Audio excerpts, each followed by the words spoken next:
Hello everyone, my name is Morgan and I have bangs now. I quite like them. People have also told me that they make me look more my age, so maybe now people will stop thinking I'm 17. Or that one person that thought I was 12. Oh, so bad. But anyway, we are not here to talk about my bangs today. We are here to talk about a video game. So, you know how there are movies that are just so bad that they're good? Well, today I'm going to tell you about a video game that's so bad that it's good. Amazing, even. I've been through this game so many times because it's so bad that it brings me so much joy.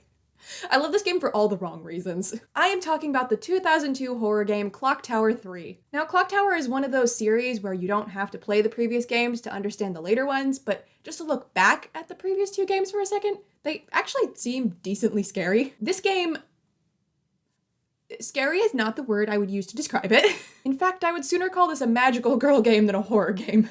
Now, I know that is quite the jump in genres, so you're probably very curious about that, so let's just get into it. So the game opens with our protagonist, Alyssa, reading a letter from her mom. And right off the bat, we are given a crap load of plot in this letter. It was after your beloved grandfather went missing while traveling 3 years ago that I sent you away to boarding school and told you not to come back for at least 6 years. Now, your 15th birthday is approaching, and I fear your life may be in danger more than ever before. Please go into hiding until your 15th birthday has passed. So mom sent Alyssa away for 6 years, grandpa's missing, and now Alyssa's in danger. That's a lot to unpack, but we don't have time to because now mom is calling Alyssa. Hello? Mum? Hello? Are you there? What's wrong? Answer me. Hello? Hello? Mum? Turns out mom actually is on the other end. She just can't get a word in because Alyssa won't shut up. Mum? Hello? Are you there? Alyssa, What's wrong? Answer me. Alyssa decides to ignore her mom's letter and goes straight home. Mum?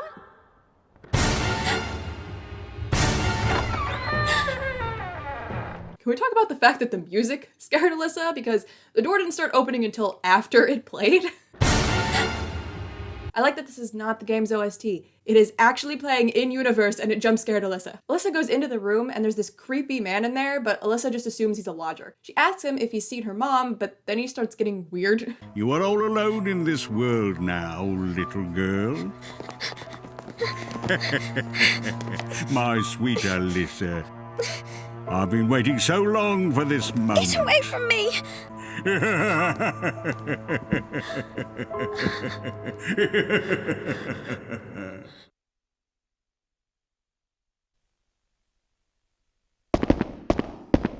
Alyssa just had such a creepy experience with this man, and then we cut to gameplay and she's like, no reaction. She's got nothing to say about what just happened. So Alyssa starts to search around the house and she doesn't seem too concerned about the fact that that man is somewhere inside. I'd also like to note that if you try and go out the front door, it says, "There's no need to go outside right now. I need to find mom." Of course there's a reason to go outside. There's a creepy man in your house and your mom is missing. Go to the police. Anyway, Alyssa explores the house and she finds a door with a sigil on it. When she tries to open it, she gets shocked, but she once again is not fazed. This is when the game explains the panic meter to you. It's basically the game's health system. The meter will go up if Alyssa gets scared, and if it gets too high, she'll panic and die in one hit. And let me tell you, when she panics, she runs around like an absolute weirdo. You can also hide in this game, but if the meter gets too high while she's in hiding, she'll just run out from her spot like an idiot. Moving on, Alyssa enters a room and then this happens.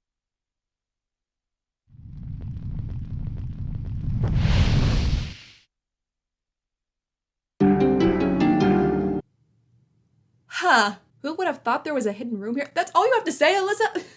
It's a wonder you even have a panic meter because you don't seem to be fazed by anything. Alyssa crawls through the fireplace into the hidden room and things get weirder.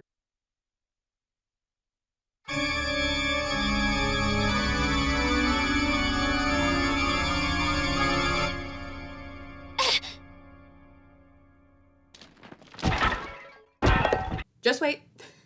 It still gets weirder. There was apparently a bottle and a note from Alyssa's mom inside the statue. And the note says, "If you are reading this right now, you must have come back to the house." So let me get this straight.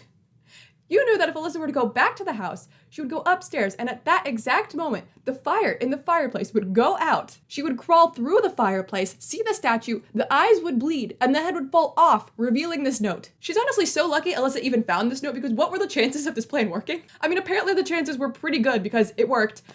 Either that or Alyssa's mom is Nagito Komaeda. So the bottle is actually a bottle of holy water, and Alyssa can use this to hurt enemies and break through sigils. So she's now able to go through that sigil door and go to her mom's room. Here she finds a book with a picture of the creepy man from before, and a piano just starts playing out of nowhere.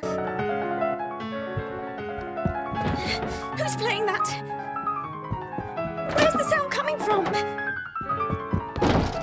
Who's doing that? This is not the only time Alyssa runs and flails around like a weirdo when she panics. It is, however, the most normal she looks while doing it, though. In her panic, Alyssa runs out of the room and she's all of a sudden falling through a sigil door. I don't know where that came from. Alyssa heads outside and...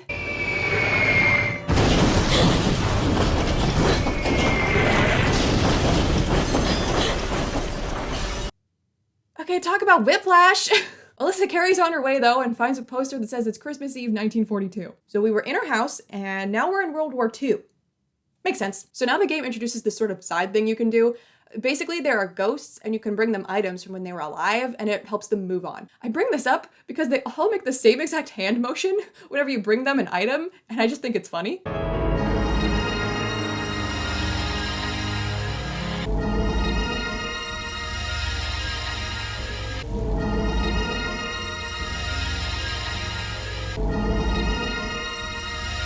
Anyway, Alyssa sees a concert hall in the distance and she wonders if this is where the piano is coming from that she's been hearing.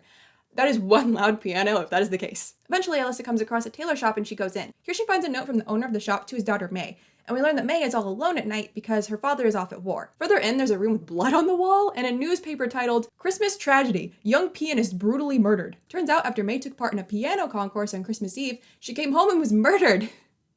Wait a minute, didn't we read a sign saying it was Christmas Eve?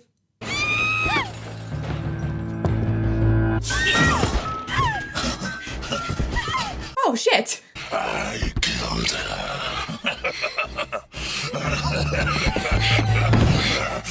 Now this is our first enemy of the game, Sledgehammer. Get it? Because he's got a sledgehammer. Now Sledgehammer is kind of like a stalker character and he'll chase you all over the place while this music plays.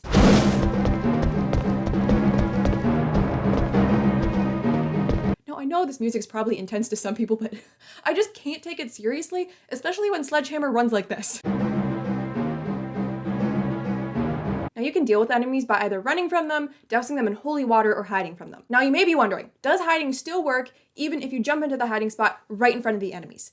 The answer is yes. Alyssa, where are you? Also, Alyssa can sometimes take the enemies down in the most goofy ways. And of course, taking the enemies down this way, once again, has no effect on Alyssa. Anyway, Alyssa finds an invitation to the concourse and heads to the concert hall where the doors magically open for her. Inside, she finds a piano with blood on it and it starts playing itself, so she starts doing her weird flailing run thing. Then May's ghost appears, and Alyssa starts to calm down and she realizes that she means no harm. But that doesn't last long because Sledgehammer jumps into the scene. Literally.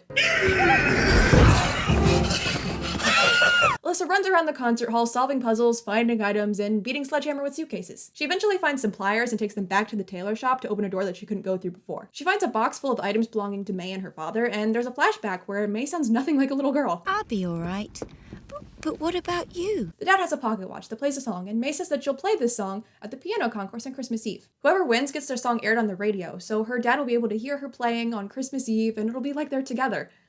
But then he dies. Seriously, it's this sweet scene, and then there's just a hard cut to him dying. There's also a note here about a serial killer who kills people with a big hammer. I wonder who that is. The note also says that they hanged him, but that didn't seem to work. Alyssa comes to the conclusion that she can save May if she brings her the watch, but on the way back to the concert hall, she runs into Sledgehammer. They thought they got rid of me that day on the gallows. Little May was only the beginning. This is the moment that this turns into a magical girl game.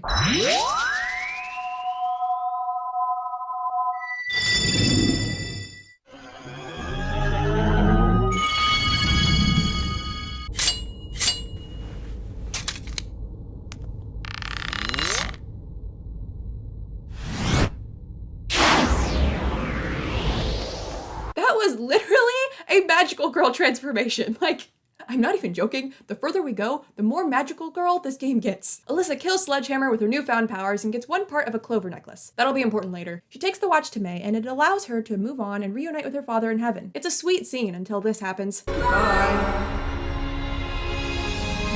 Goodbye!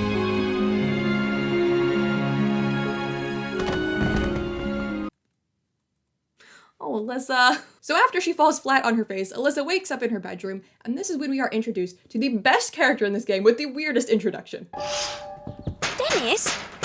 What are you doing here? Pull me up. Hurry! Phew, I thought I was a goner for sure. Long time no see, Alyssa. This is Dennis, but you may recognize him from his more well-known role as Ron Weasley. Dennis is an old friend of Alyssa's, and he's here to give her the key to her grandpa's room. He apparently ran into Alyssa's mom, and she asked him to give it to her. But they have this conversation while weirdly flailing all over the place. You saw her? When? And where? Calm down, calm down. It was yesterday morning and your mother drove by in her car. Oops. And she said you might come back from boarding school and asked me to hand that key to you if you wasn't back in time. Oh, come on. That was then and this is now. Wait a minute, would you? Did the creator of the game think that this is how people move in real life? Yes, her grandpa's name is Dick. Keep that in mind. In her grandpa's room, she finds a book with a ton of information. To summarize, there are beings called entities, and they possess people and force them to commit a whole bunch of murder. Once they're killed, they're just resurrected and murder even more because that's how they gain power. These people possessed by entities are called subordinates. So, sledgehammer. I guess it's a rule that when you become a subordinate, you have to pick a really dumb name too. Anyway, Alyssa reads on to find out that only rooters can fight subordinates. Rooters are young women in their teens who have been battling subordinates for hundreds of years. So magical girls. Dennis shows up and agrees to help Alyssa find her mom. He has nothing better to do because his sister Linda is working as a nurse in Africa. Believe it or not, that's actually an important detail later on. Isn't it your birthday tomorrow? Huh? My birthday? See, even after all this time, I still remember. What's the matter? Oh, nothing. Alyssa is worried because she's turning 15, and that's when a rooter's power is the strongest. But it didn't say that in that book, so I don't know how she knows that already. Then Dennis does a really bad country accent and leaves. You can count on me, partner. In her mom's room, Alyssa finds a hidden door. This leads to a secret room with a note explaining portal squares. You basically just throw holy water on them and you can teleport to other places. And oh look, there's one right there. How convenient. But why are they called portal squares? Because that is definitely a circle. Alyssa uses the portal square and is once again taken to some point in the past. Though she didn't use a portal square to go to the past last time, so I don't really get what that's all about. Alyssa enters a random house because who cares about trespassing? There's a man inside, so Alyssa hides from him. The man turns out to be blind, but Alyssa doesn't know how to shut up, so he finds her very easily.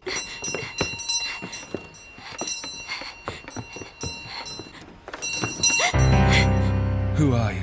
Apparently he doesn't care that much that there's a stranger in his house though, because he just leaves. Behind one of the doors, Alyssa hears crying. It's an old woman who's also blind crying for Albert, the guy we just met. Alyssa tries to enter the room, but the old woman hears and assumes it's Albert. But she somehow figures out almost instantaneously that it's not Albert, and her reaction is different. Albert, is that you?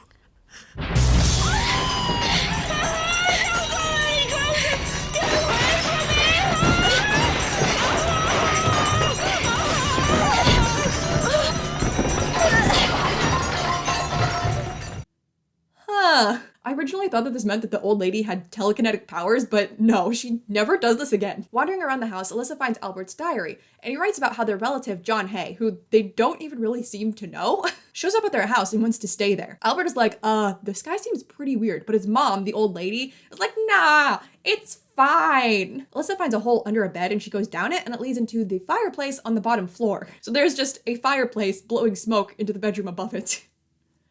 That seems safe. Alyssa finds the dead body of a reporter and he has a newspaper clipping titled Serial Killer Hay Meets Grisly End. So I guess Albert was right. But even though the newspaper said that he died, we know how that goes with subordinates now. While Alyssa's filling up her holy water, her mom suddenly appears, walks off, then disappears. But she gave us Dick's desk key, so I guess there's that. Back to present time! Alyssa finds, you guessed it, another note. This one is written by Dick, and he's talking about how Alyssa's family has rooter blood, and the powers peak at age 15 and are gone by 20. I guess you're too old to be a magical girl at that point, and we all know there's no such thing as a magical woman. He then pretty much flat out says that Alyssa is a rooter, confirming what we already knew. I have the same rooter strain in my blood as my mother. I can save Dorothy and Albert. Yeah, the old lady's name is Dorothy. It never said that anywhere, so I don't know how she found that out. Back to the past! Alyssa comes across Dorothy and Albert seems to be not blind now. He made a shawl for Dorothy, and it's quite sweet until they're brutally murdered. Thank you so much. That's enough playing happy families. You make me sick. This is our next subordinate, Corroder. Yet another really creative name. Corroder kills Dorothy and Albert in a scene that goes on for way too long. Seriously, way too long. to the point that it starts to get uncomfortable. Once they're dead, Kuroda focuses his attention on Alyssa, but that doesn't last long because Alyssa utterly destroys him. Outside, she sees Dorothy's shawl stuck in a sewer, and she knows that this is the item she needs to set the two free. She runs around solving puzzles, all while being chased by Kuroda. I would like to note, though, that every time you throw holy water on Kuroda, he says this. Hot! It is so hard to take him seriously as an enemy when every time you attack him, he's like, hot! Alyssa also electrocutes him and crushes him with a door, so Kuroda is really going through it. Alyssa eventually finds the shawl, and then there's this weird first-person point of view of Kuroda stalking Alyssa. This then leads into a boss fight. Now, boss fights always start with a shot of the enemy, and it shows their name and how many people they've killed. But for some reason, Kuroda is just jumping up and down during his. He's making it more and more difficult for me to take him seriously. Anyway, there's another magical girl transformation, and Kuroda dies. Yeah, his part's really short. Alyssa gets another part of the clover necklace, and then she takes the shawl to Dorothy and Albert. They regain their eyesight and ascend into heaven. Now, unfortunately, Alyssa does not fall on her face this time. She does, however, fall on her ass and flail all over the place because now she's suddenly back in her house and the creepy man is there. Yeah, remember him?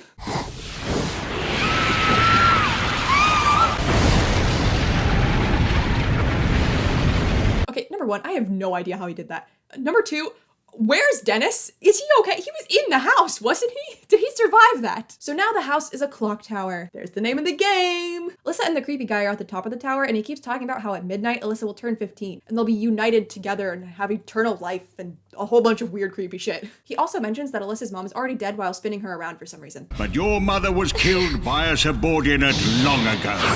Okay, well apparently it wasn't that long ago because Dennis just saw her a few hours ago to get Dick's room key. If you don't believe me, you can go to hell and see for yourself. So now we're in hell. No, not really, it's just a sewer.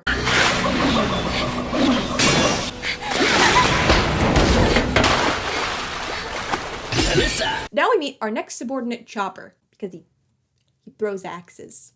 Chopper is also the leader of the subordinates, and he's scary because he can defy gravity. So there's a few things to note about this section. First, the chase music has changed.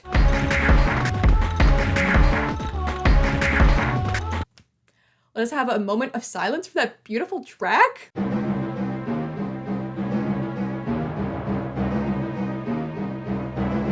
Also, Chopper says the same line over and over again. Oh, nice trick. Oh, nice trick. Oh, nice trick. Seriously, he won't stop. There's also a hiding spot behind a fish tank, and Chopper just can't see you. It's glass! Come on, buddy. Alyssa needs to turn the power on to get to the next area, so she runs around doing this while Chopper won't stop doing the same jump scare. She eventually gets the power on and goes through a door that leads to her house. There's a really annoying baby crying sound effect, and Alyssa follows it. It leads her to her mother talking to baby Alyssa, so we've somehow entered a flashback. She shows Alyssa a necklace, which happens to be the one that we've been collecting parts for by defeating bosses, and she says that it leads the owner to true happiness. Alyssa then hears a struggle outside, so she goes to investigate and finds her grandpa strangling her dad. Stop, Dick! Don't do this!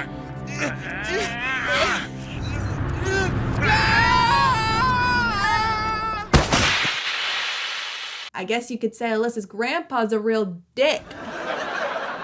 Okay, but honestly, Dick is so lucky that that even worked. He only pushed her dad off of a second-story balcony. He realistically could have survived that. The only reason he died is because an axe that was laying there somehow magically flipped upwards and he landed on it and died. Chopper shows up and it's time for another magical girl fight, but he doesn't die for some reason, so Alyssa sinks through the ground into a cemetery. Alyssa randomly has a note from Dick now. I don't know where she got that. He essentially says that he hates Alyssa's dad because he and her mom don't want to raise Alyssa as a rooter, which is extremely valid. It's really dangerous. Also, I think Alyssa's mom is more than qualified to make that decision considering she was a rooter at one point. She knows what it's like. Also, it's her child. She gets to make that decision. But no, everything's gotta be about Dick and what he wants. He also says that he killed Alyssa's dad to protect the rooter bloodline, but Alyssa's mom still doesn't want her to be a rooter. So you didn't accomplish anything, Dick. Way to go. You're so stupid. Anyway, then this happens.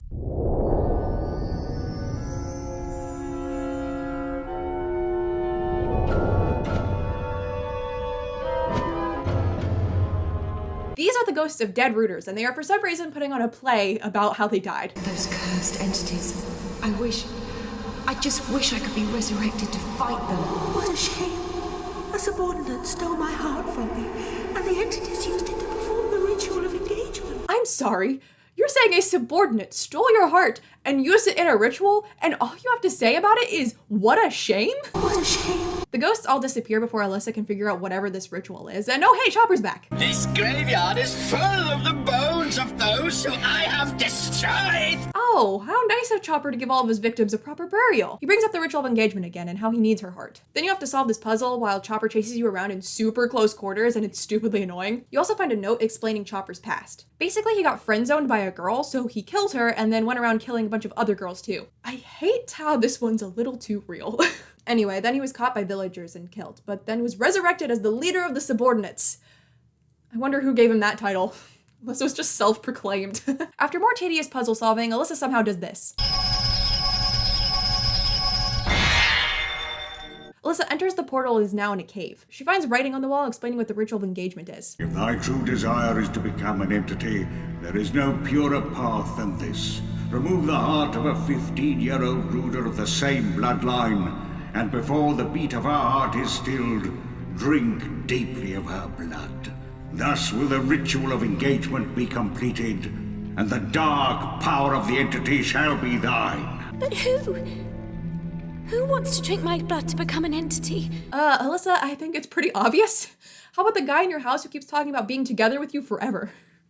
Just a thought. All of a sudden, an old rooter arrow falls from the sky, because of course it does, and Alyssa takes it. Now it's time to fight Chopper again, and he dies this time because of the old rooter arrow. Good thing that conveniently fell from the sky. Also, Alyssa gets another necklace part. Now the dead rooters are set free and they spin into the light. Then Alyssa's mom suddenly appears and they hug. I thought she was dead.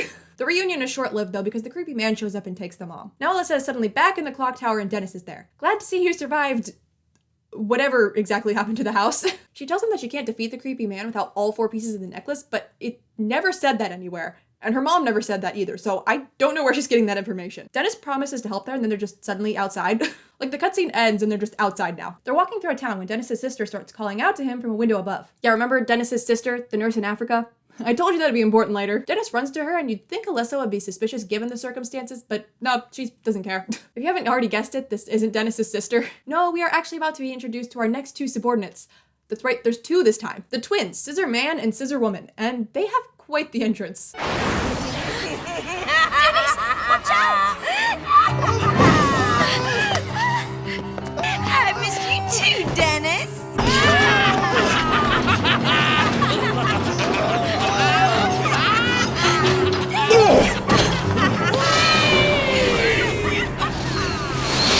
They tell Alyssa to give them her heart, and they kidnap Dennis. So Alyssa sets off exploring Scissor Hospital. Yes, this place is actually called Scissor Hospital. There's this kind of cool concept where there's a mirror that you can go through, and on one side, Scissor Man will chase you, and on the other, Scissor Woman will chase you. But these 2 are just not scary.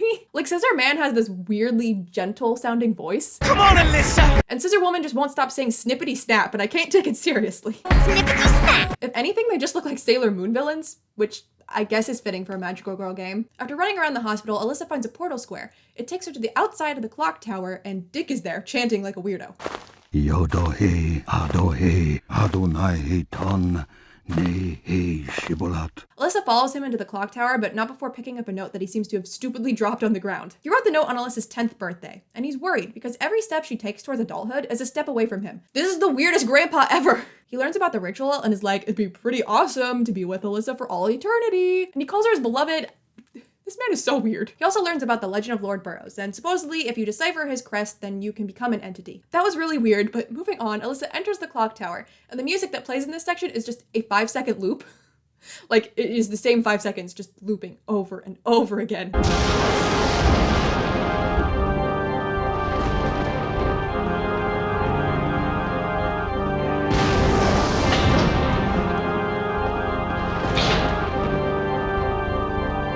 I'm sure that won't get annoying at all. Anyway, you see this very obvious giant staircase in the center of the room. Don't waste your time going up it. The stairs are crumbled halfway to the top and you can't go any further, so you'll just waste your time slowly running up the stairs while the 5-second loop plays. Oh, and you know this part where you have to slowly slide across a ledge while dodging a ghost to get to a door? Don't bother doing that either. The door is locked, and there's this window, but there's bars on it and Alyssa can't fit through it. And yes, the 5-second loop is still playing.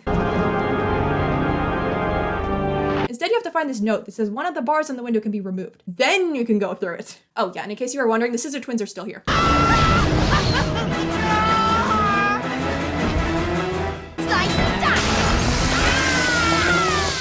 Alyssa is now in what looks to be a castle and finds a huge painting of this Lord Burroughs dude. She also finds a book explaining that he was afraid of dying, so he planned to use his daughter in the ritual of engagement. But on the day before his 15th birthday, she died. He was upset because no more ritual for him. So in his anger, he started killing all of his staff and then killing all the villagers. And then his wife tried to stop him, so he killed her too. And then a group of angry farmers started chasing him into a clock tower where he died in the cogs and then swore to wreak havoc on all of humanity for all of time.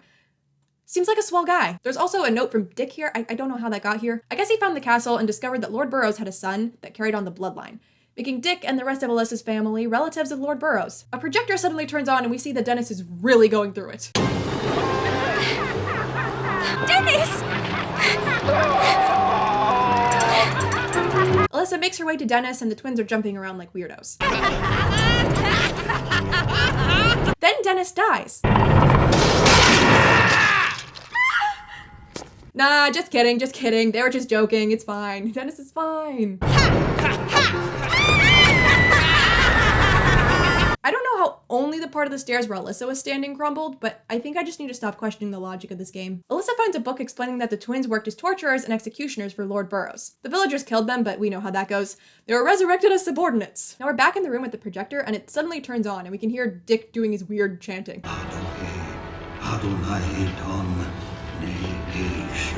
Alyssa hides and Dick just comes through the projector somehow and now we're in a flashback, I guess, where he's talking to the Lord Burroughs painting. Entity, was everything you're doing? Is it all because of you? Do you want me to resurrect Lord Burroughs after 400 years? To unite us and to enact the ritual of engagement with Alyssa's blood? Well, that doesn't sound bad. I think Grandpa lost it. Lord Burroughs comes out of the painting in this weird goopy form and fuses with Dick, and it's honestly pretty gross. Alyssa sees that Lord Burroughs isn't in that painting anymore, so I guess that was literally him in there. Like, his soul was in that painting. And all you had to do to resurrect him was just yell at it. The twins come on the screen again and egg on Alyssa some more. Jump, jump, jump, jump, jump, jump, on the flame, get every floor. Yeah, they really aren't scary. Alyssa makes it back to Dennis and fights Scissor Woman, who dies by dramatically spinning. This, however, makes Scissor Man really mad. How dare you kill my sister! Ironic, coming from the man who kills people for a living. Also, maybe she wouldn't have died if you helped out in that fight, but no, you were nowhere to be found. So you fight him and then he starts throwing a fit like a baby. He backs Alyssa into a corner, but then Dennis saves the day. Alyssa and Dennis thank each other for everything, and then Dennis has arguably the best line in the whole game. It was you who saved me. Something special. What was that?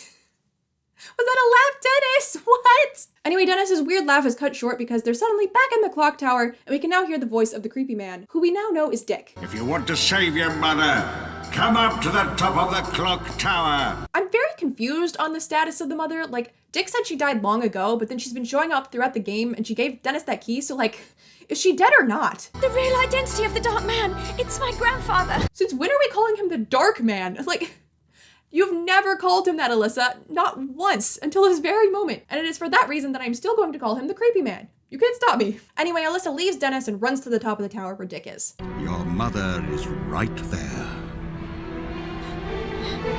Mom? Okay, now Mom is a statue. I'm even more confused. Nancy betrayed me more than once.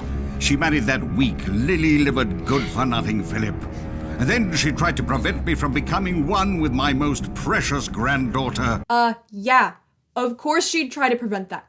It's called being a good mother, Dick. I'll destroy you and save my mother. Fool! Fool! Fool! Okay, that's the scariest thing that's happened in this game. The ritual begins and Alyssa is thrown through the air so hard that her clothes change. While she's pinned to an altar, Dick breaks the mom statue and the last piece of the necklace goes flying. Dick starts chanting and then the rest of the subordinates show up and start chanting with him.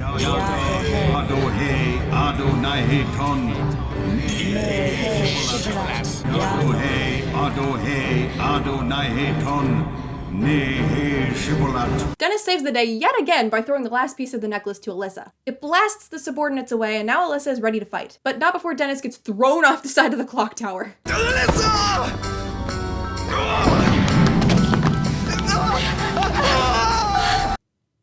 I'm sure he's fine. is not going to cut it. If you want to be a subordinate, then you need a cool subordinate name. Let's see, you've got a sword, so how about Stabber? Swordman. Anyway, it's now time for the final boss that is stupidly hard for no reason. He has 2 health bars, he attacks so frequently that you have no time to get a decent hit in on him, and if you're not careful, he can insta-kill you after hitting you 3 times in a row. On top of that, every time he attacks you, which is a lot, he makes the same weird noise over and over again.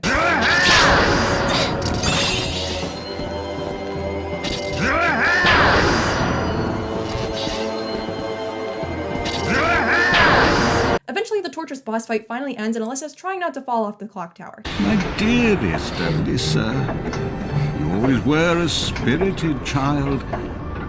I'm sorry. I don't know why, but the hard cut to that stupid picture just kills me. What's the matter, Alyssa? Don't you want to live happily with me for all eternity? No! Take the hint, Grandpa! Alyssa breaks free and gains strength by grabbing part of her statue mom and pointing the necklace at Dick. This somehow gives her a magical sword and she stabs him with it and he falls to his death. Alyssa's mom is magically put back together and they hug. But then the clock tower falls apart and Alyssa wakes up in the middle of a huge field with Dennis. See, I told you he'd be fine. Dennis!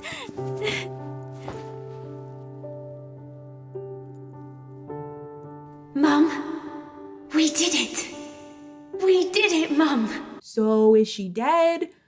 Or like, what happened with Mom? Also, where'd the house go?